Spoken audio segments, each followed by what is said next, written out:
It is not in all violent relationships that murders actually happen. But even if there is no murder, no media, no outrage, the fact remains that most relationships are very loveless and therefore necessarily violent. I have seen very well-educated boys, they themselves are earning very well, and they in their conversations are saying things like, I've got an offer of a 50 lakh dowry or a 1 crore dowry and a Scorpio and, things like that. You see how that relates to dowry? Now I carry this degree, kindly offer me placement. Now I carry this degree, I'll command a higher dowry. We are who we are. It'll be very, very difficult to look at a daughter as a human being. You look at her through the lens of her gender. It'll be extremely difficult. But think of the 5-year-old, that little girl. Yeah. And she has already been told she is Parayadhan. Yeah. And two such unhealthy people get together as man and wife. Now what will they do and what kind of kids will they breed? Please imagine. Hello everyone and welcome to this special feature on NDTV. I am Preeti Dahiya and I am in conversation with Acharya Prashant, one of world's most followed spiritual teacher, a philosopher, a guide, and someone who's established himself as a voice on contemporary social issues. He speaks with authority, clarity, and also at the same time puts things in spiritual and wherever necessary psychosocial context as well. Thank you, Acharya Ji, for taking out time and talking to us. I'm glad. Acharya Ji, why I have started with the contemporary social issues is because I want to, first of all, talk to you about the recent incident that we've seen in the National Capital Region of a young girl dying of burn injuries. Now, one side claims this was a dowry death. The other says that this was a suicide. Whatever the case may be, one life is lost in a very unfortunate circumstances. In today's India, 2025, reports like this, how should one see it? What is the context of a dowry death when this practice itself was banned more than 6 decades ago and still society falls in the trap of it? The context, very basically, is of lovelessness. When relationships, due to some reason, are founded not on clarity and love, and rather on greed, or physical instincts, or traditional inertia, then this is what will happen. You see, we are raising this issue here right now because of a very apparently violent act that has happened and keeps happening. We know the number of dowry deaths that happen in India. The Crime Records Bureau stats are available to all of us. When those things happen, then we take note. But the fact is that there is always violence, and that is buried beneath silence. So we don't come to see of it. And that happens because people are coming together on very flimsy reasons, and that will lead to violence.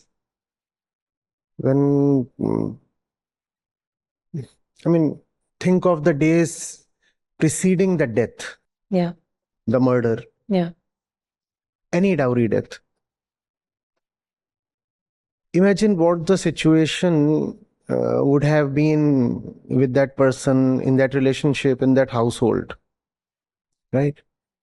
It was quite possible that the killing could have been somehow avoided.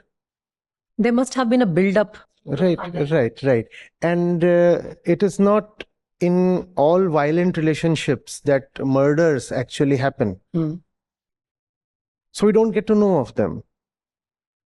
But even if there is no murder, no media, no outrage. The fact remains that most relationships are very loveless and therefore necessarily violent. Hmm? As a society, do we value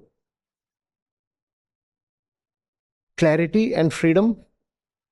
When you have clarity, you know who you are and therefore who must you relate to. And when you have freedom, then you can proceed as per your clarity. Do we value these things, freedom and clarity, or do we value accumulation, money, tradition, blind following? Adjustment. Yes, adjustment. Yeah.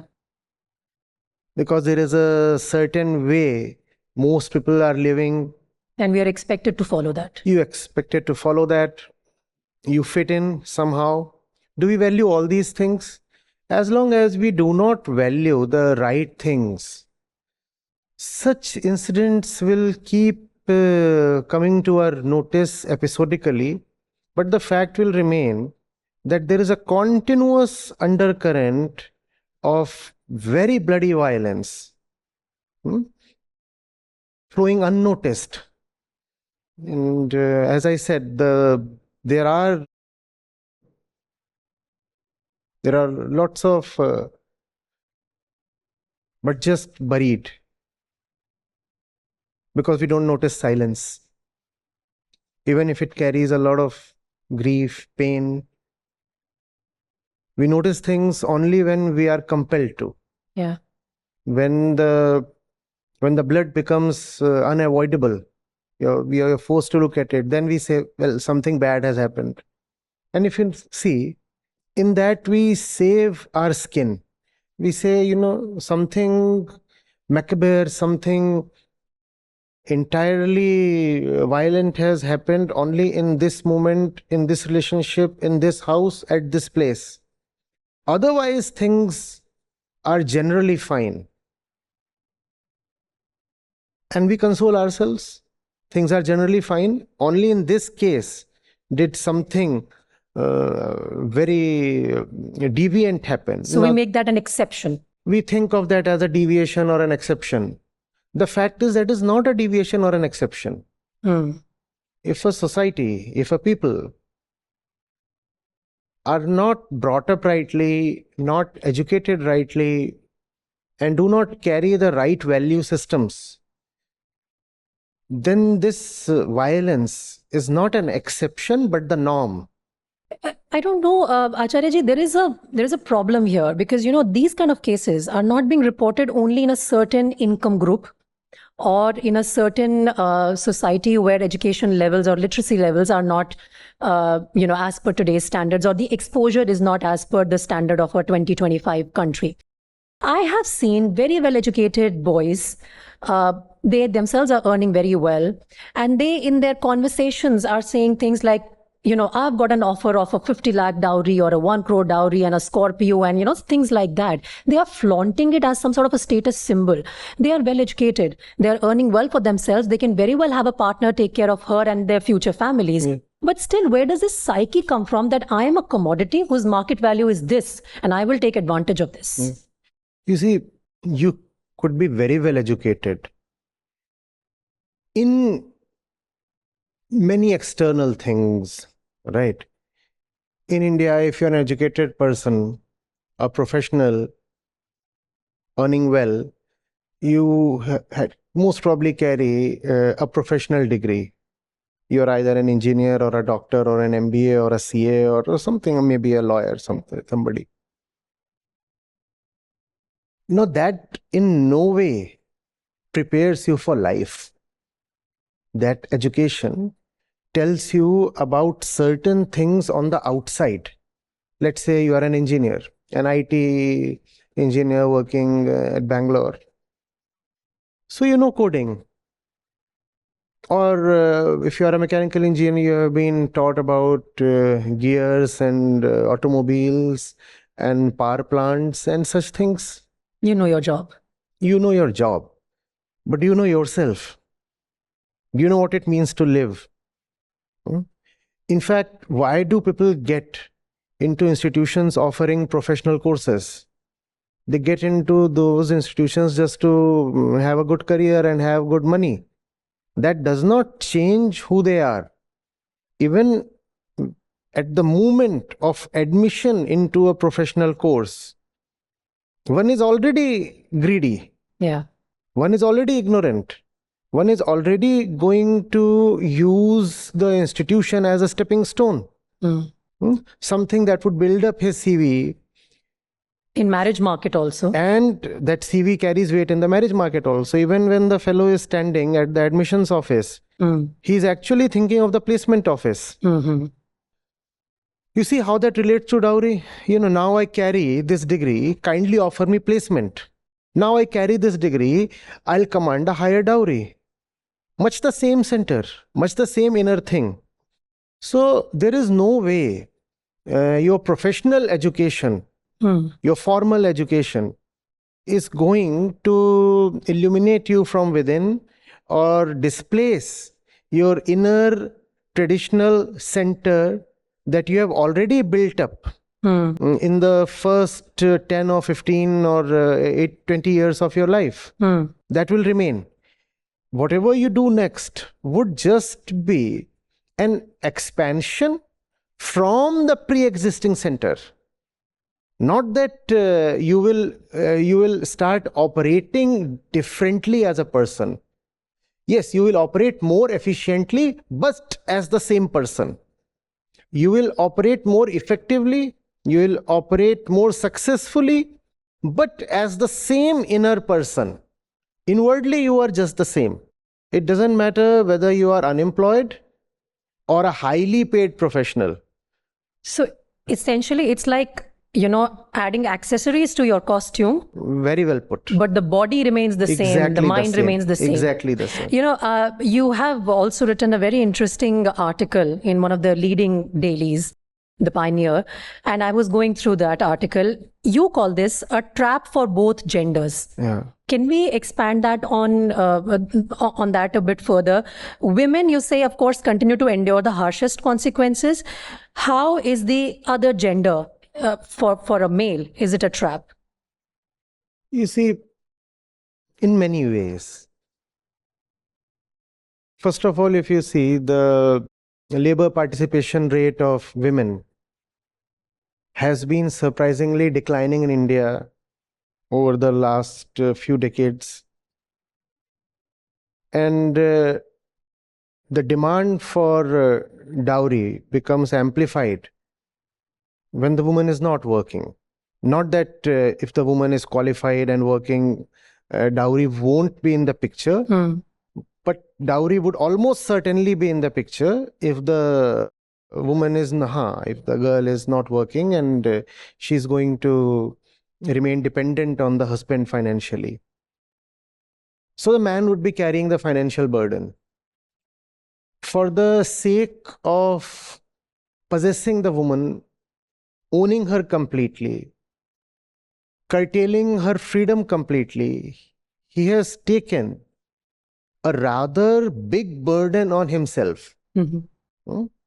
What he's saying is, you will be here, you won't go out because that doesn't fit in with my traditional ways. You stay here and I'll provide for you and the kids. First of all, there is a financial burden on the man then.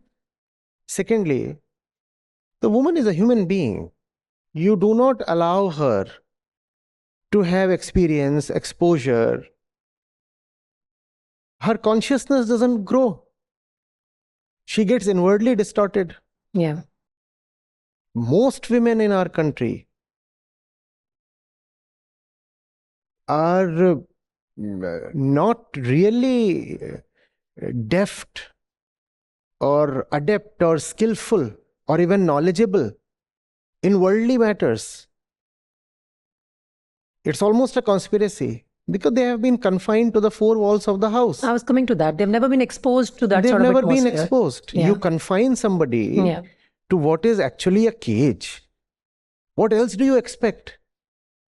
The woman will not grow as a conscious person. and the husband is to continuously live with her, definitely it's a punishment for the woman. But then if you see, it's a trap for the man also. If you are subjecting yourself to the company of someone who has been prevented from learning, so the man might think that he has acted smart by confining the woman to the home. The fact remains that if you do not allow freedom to the other one, then you are inflicting the company of a caged person on yourself. Yeah. Also, it is the nature of all human beings, man or woman, to be free. That's our essential nature. Our nature is to be free, to grow, to be conscious. And if you do not allow your partner, the woman, to live as per our essential nature, there would be retaliation, gross or subtle, sometimes even unconscious. The woman, for example, will not know how to deal with the kids. She will in no way be a good and able partner.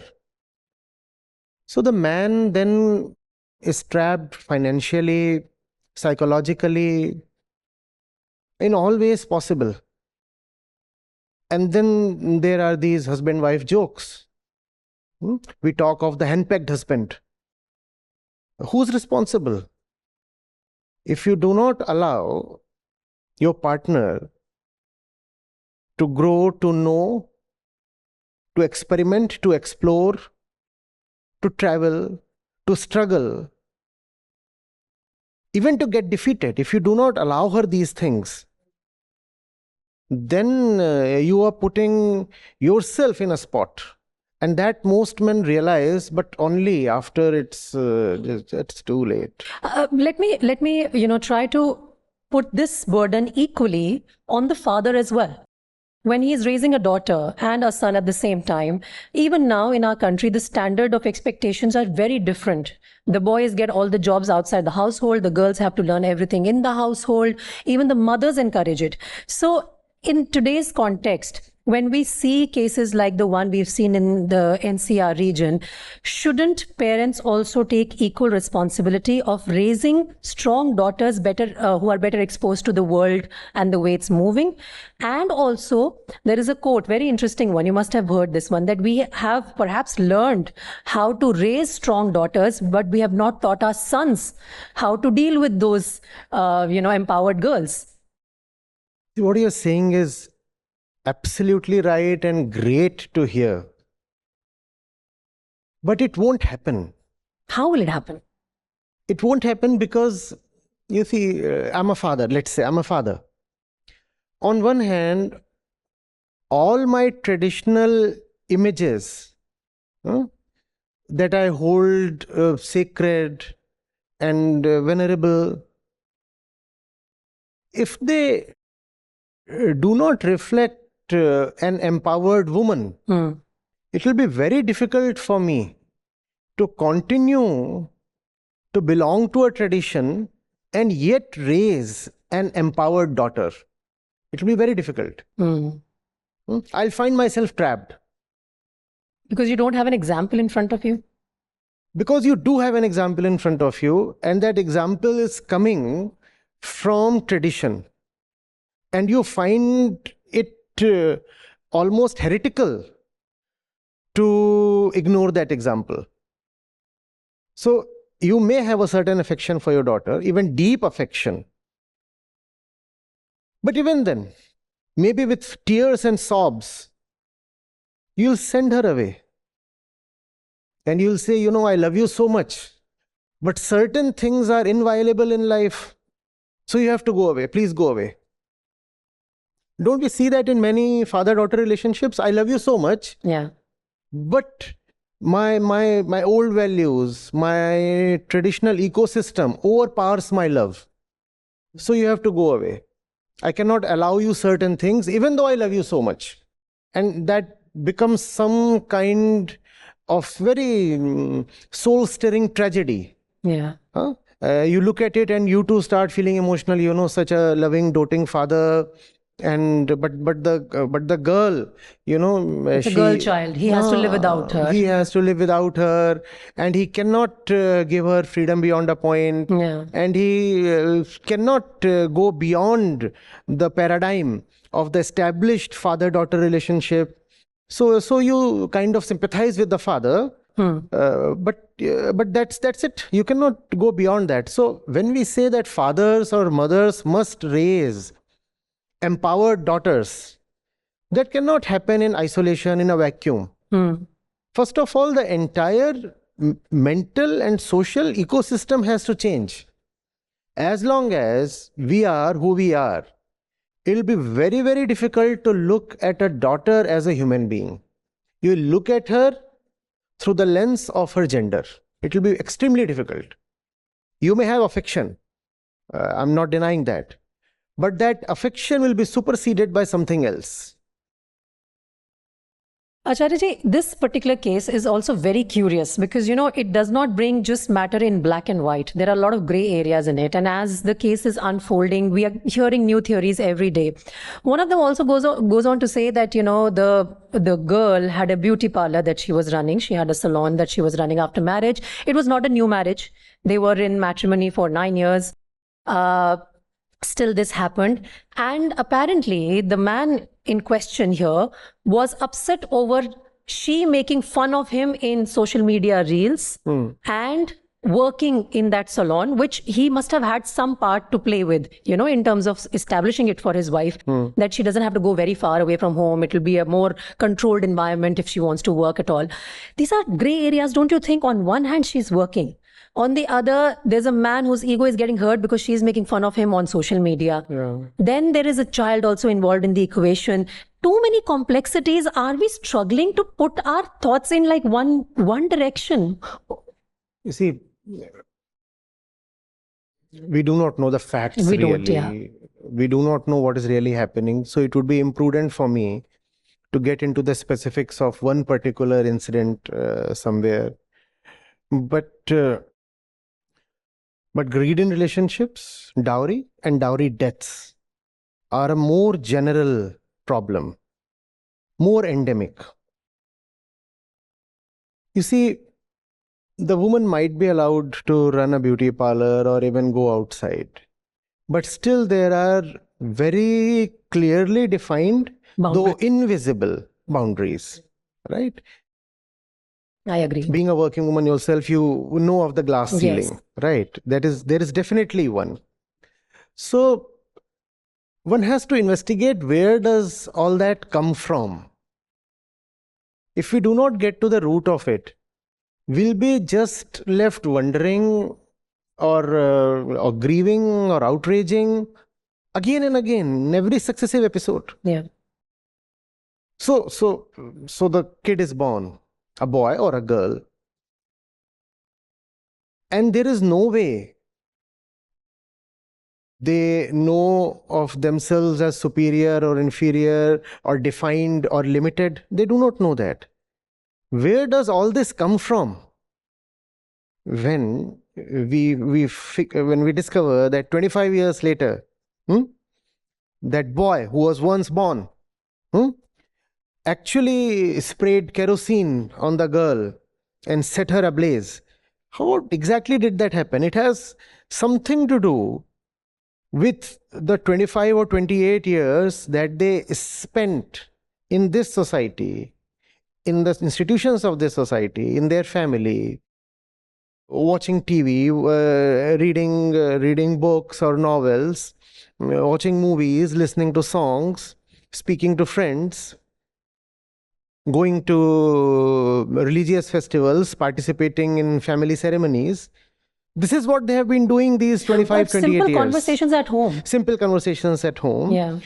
They have been doing this for the last 25 years. And this is what has resulted in a human being that can set another human being afire.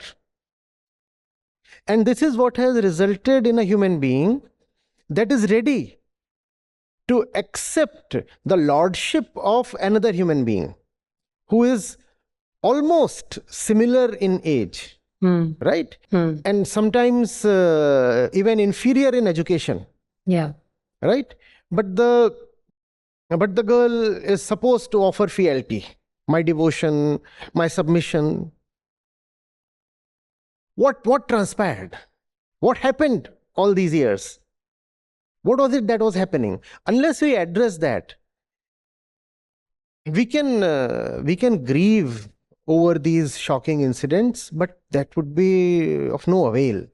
We'll reach nowhere. What is it that we are teaching our kids? How do we look at our daughters? How do we look at our boys? How do we look at ourselves, first of all? When a woman says, this is who I am, this is what defines me, I'm a great mother and a great wife. What exactly is the greatness about? And is it not possible that the image of the ideal mother that we venerate so much is in some way complicit when it comes to the subjugation and even harassment of women? Very true. Right? Think of our traditional image of the ideal wife or the ideal mother, and it is not an image that just men carry. A lot of women feel very, very puffed up and proud that they are the ideal mother or wife or whatever, without realizing where this idealism is coming from. Who gave them that image, that ideal, that idea? They do not know that. But they think of it as an absolute. They think of it as something that definitely is the truth. Yeah, unquestioned. Unquestioned. This admission of social and traditional values without any inquiry, without any critique, without any exploration, as long as this continues, violence will continue in some form or the other, because violence is the inevitable output of ignorance. As long as there is ignorance in the heart of the man and the woman, there would be violence, gross or subtle, visible or invisible. Yeah. No, it's unfortunate, but it's also true. And these are facts which are coming out in front of us almost on a daily basis from some corner of the country to the other. Numbers speak for themselves. Now, I want to close this topic by once again referring to the article that I was talking about, that you have written, and where you talk about the way forward. 2 points stand out here. One is the inner empowerment, because we have spoken about the fact that no matter how hard parents try, and how hard the husband may be, well-intentioned in trying to expose you to new things, but self-empowerment is something which will perhaps take you forward and which will be your biggest empowerment, and a culture of consciousness. On these 2 points, I would like to expand on your thought process. First, let's begin with the inner empowerment. How can a woman inculcate that in her? Or even for a guy, I think for a man, it's very important. It will be very important for her to start with nothing as the truth. She cannot start from a pre-existing position. I am a girl or I am a woman, and this is why I was created, to accompany the man, maybe to be an able assistant. No. Keep all these things aside. You'll have to start from zero, from a very clean position. You cannot say, I'm a girl and one day I have to leave my father's house. I am pariah dhan. I am somebody else's possession. I'll go somewhere else. By the way, do you see the violence implicit in this? We talk of what happens to her when she goes to that other house. But think of the 5-year-old, that little girl. Yeah. And she has already been told she is pariah dhan. Yeah. Think of these continuous years of violence. She already knows who she is in relation to her brother. Correct. Her brother will be the owner of the household, the carrier of the family lineage, and also the family riches. Yeah, and she'll be reduced to being a guest. And she'll be reduced to being a guest, and she is to be sent off one day. So look at the violence there. So the girl cannot start from any of these positions. She has to be very bold in rejecting just everything. Rejecting not in the sense of just keeping everything aside forever. Rejecting in sense of not accepting things that have not been experimented with, critiqued, explored, inquired into. Or peddled as absolute truth. Or peddled as absolute truth. No, nothing is the absolute truth. I do not take anything on face value. Bring it to me. Once I have rejected everything from the position of the absolute truth. No, not this, not nothing, nothing. Now you can bring your stuff to me. You can bring your ideals, your values, your traditions, whatever you think of as your truth. Bring it to me. And let me look at it with boldness, without fear, without submission, without bias. I'll look at everything. And then if I find some merit in it, maybe I'll say yes. But I cannot say something is divinely ordained and I have to live by it. That is the first step. And what annoys me or pains me is that even so-called educated or empowered women, they are carriers of a lot of things that they have inherited from the past. The problem does not lie so much in carrying those things, it lies in carrying those things without questioning. Without questioning. So you might be empowered in one sense. You might be a high society woman earning well for yourself. In fact, even earning more than your husband. Or maybe you didn't ever marry and you tout that as a symbol of your emancipation. And all that is great for you. Fine, wonderful. But still, if you look into your mind as a woman, you find you are carrying many other things that you never went into. A lot of isms, maybe a lot of superstition, maybe a lot of racial pride, maybe a lot of religious bias. And do you see how all these things are linked to each other? It's a debate. Ignorance versus clarity. And everything that boosts your ignorance will subject you to violence. Even if the element that contributes to your ignorance does not look directly related to any kind of violence, but it's a law. Ignorance will definitely breed violence. A superstitious person, for example, is much more likely to be violent. We know of bigotry. Right? We know of all kinds of, I'm white. I'm white. Now, will that not lead to violence? Or I belong to a certain caste or a certain religion. Certain sense of superiority. Superiority or even inferiority. You see, I belong to a certain caste that is not looked at with respect. Even this will breed violence. Even this will, because you have accepted something without questioning it. You see that. And now you are filled with rage. Now you are filled with a lot of things that are very, very unhealthy.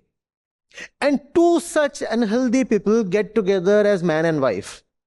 Now what will they do and what kind of kids will they breed? Please imagine. The man does not know a thing. In fact, he knows just too much without ever having questioned a thing. Ditto for the woman. And they both are role-playing, the man as the superior one and the woman as the inferior one, or whatever. Let's get out of the superior-inferior dichotomy. There is some role-playing happening, with neither of them knowing why exactly must they play that role and who they are beneath the act. Who the real actor is, they've never inquired into that. And these two are getting together, and that's what we call as a family. And this family is now raising girls and boys. Then how is it surprising that we have such shocking incidents every other day. Very well put, Acharya Ji. But like you said, the unfortunate truth is that these cases will not stop unless there is a inner liberation of your own consciousness, and you know that you as an individual stand for this, and therefore this, what has been encouraged over decades, is not something right. On that note, thank you so much for, like always, putting things in perspective, and we hope to have many more successions with you and dive into more deeper topics. Thank you. Thank you. Most welcome.